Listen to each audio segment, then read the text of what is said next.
Welcome back to the Deep Dive. Today we've got a really fascinating, and I have to say, pretty challenging set of source materials. Hmm. We're looking at excerpts from Sun Myung-moon's 1977 public address, The Desire of God and Universal Principle. And it is ambitious, to say the least. It really is. Our mission here is to unpack what is essentially a totalizing philosophy.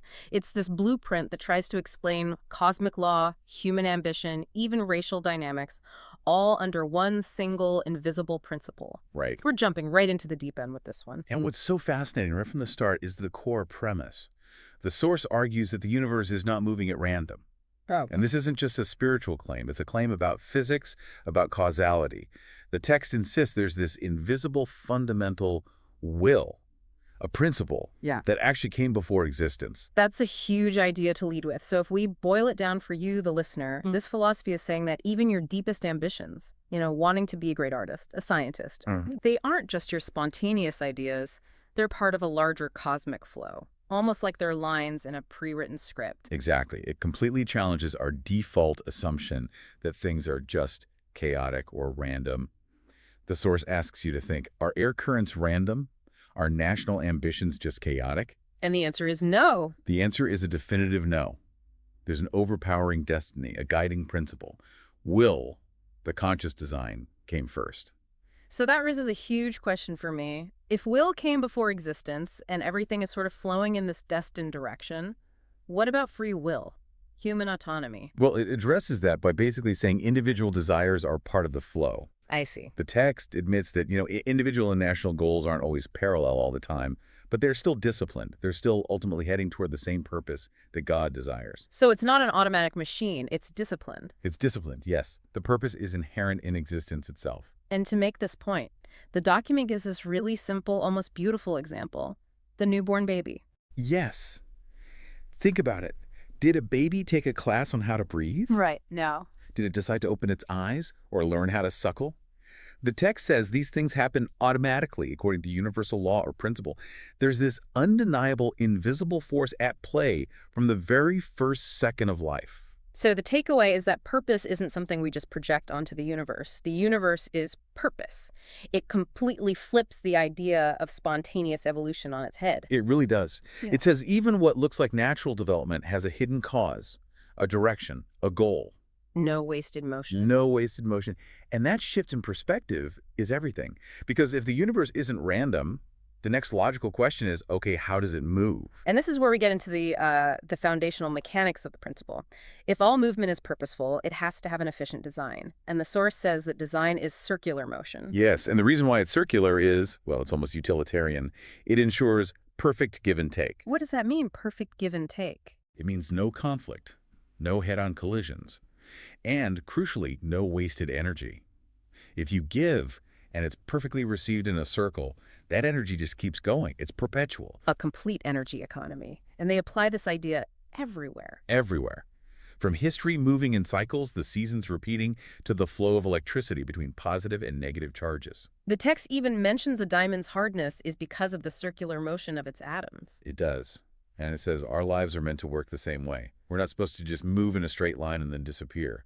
What you give, what you put out there, is meant to come back to you. And according to the source, the physical evidence for this is all around us. In our own bodies, nothing is really square. Right. Our eyes, finger joints, teeth, they're all fundamentally round. Yeah. And then you look up at the solar system, and it's all spheres moving in circular paths. The text then breaks this down into a sort of gender contrast. It frames men as aggressive, piston-like, pushing out. And women as internal, withdrawn, receiving.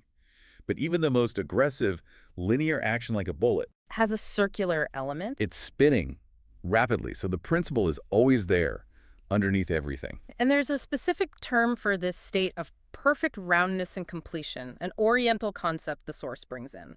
Yes, one. It means round and complete fullness. So you have to have both. You have to have both to be perfect.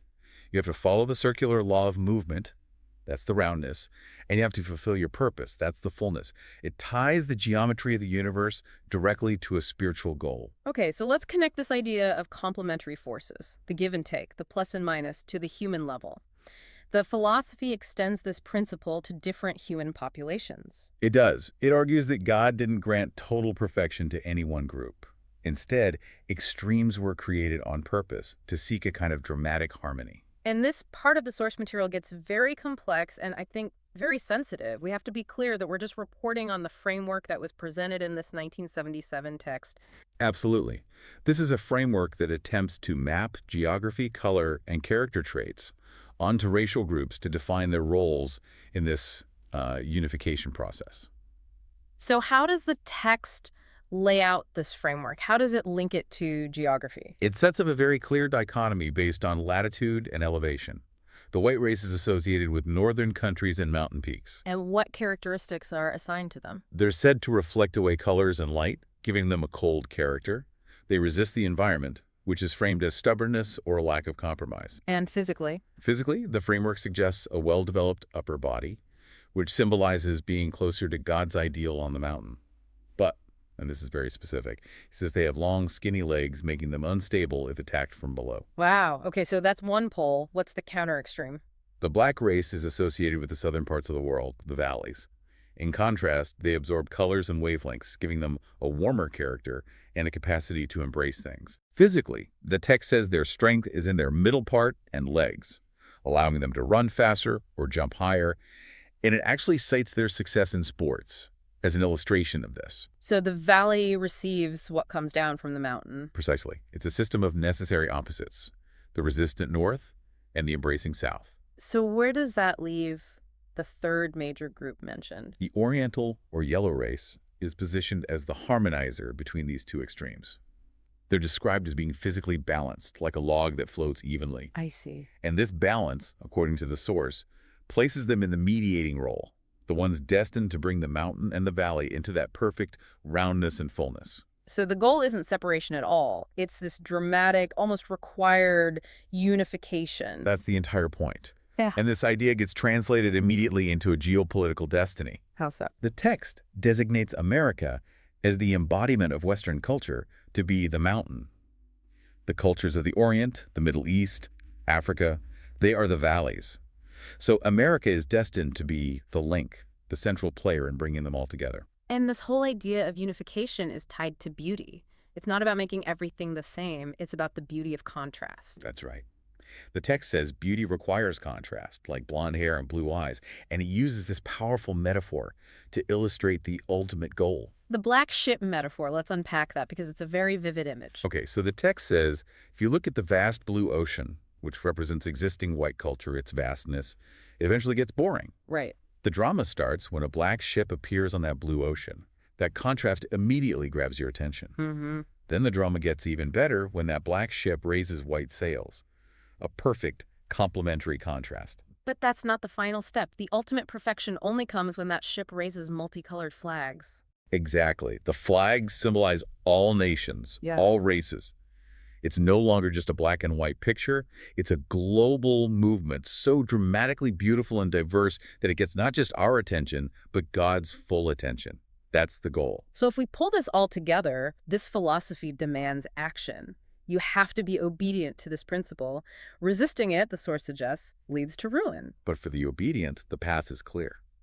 It's like climbing a mountain to reach the pinnacle of God's ideal. And the emphasis on this climb is just a massive part of the address. It's framed as an urgent mission, and the source uses the Apollo 11 analogy to show the kind of dedication needed. It's a great analogy. It is. The actual moon landing only took a few days, but it needed years of preparation, thousands of people. The source says followers need that same level of commitment, the longest possible preparation time. And that preparation is key, because the journey is going to be difficult. But the text makes this incredible claim that persecution or being pushed into the valley shouldn't weaken you. It should strengthen you. It should strengthen you. Why? Because the valley is always connected to the pinnacle.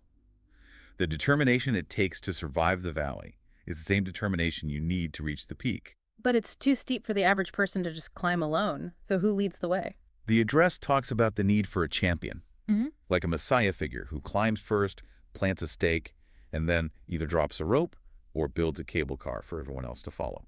And the followers, the people listening back in 1977, they're given a very hands-on role in this. They're the engineers and builders. Right, they aren't just passengers. They have to physically carry the materials. All the church's projects, its businesses, its arts groups up the mountain to build the final goal. Which is the banquet hall. The banquet hall. You have to earn those materials with, sweat, blood, and tears. Yeah. You are building the celebration. And that construction is all leading to the national level of restoration. Why is the national level so important? Because the final goal is the banquet of heaven and earth. It has to be on a scale big enough to celebrate an entire nation coming under God's dominion. It requires total unification. You can really feel the urgency in the text. The speaker was almost 60 in 1977, and he insists the mission will be hundreds of times harder if the foundation isn't laid in his lifetime. It demands total, absolute sacrifice. The text explicitly says members should be so focused they completely forget their biological needs, that they should have hope and determination even at the moment of death. That's the only way to align with this predestined path. It is. The whole philosophy boils down to this. Determination, combined with perfect obedience to the principle, guarantees you'll find the shortest route to the highest point in history. So after this incredible deep dive, what does it all mean for you, the listener? We've looked at a powerful 1977 blueprint for cosmic order that rejects randomness and maps human dynamics onto a grand geopolitical destiny. It's a universe where every motion is purposeful, leading to a single urgent collective goal. And we're left with one final sort of lingering thought here. Throughout the address, the command is clear. Climb the mountain. Yeah. The land, which is often seen as stained or chaotic. Right. Yet, the source mentions that the ultimate focus for the future is the unstained area of the world, which is the two-thirds of the world that is the sea. It even encourages women to take an interest in the sea. That is a paradox. It is. So it leaves us with this provocative question to think about. Why, in a philosophy so intensely focused on the difficult land-based journey up the mountain, is the vast unstained sea emphasized as the ultimate future focus of God's destiny? A fascinating question to end on. Thank you for diving deep with us.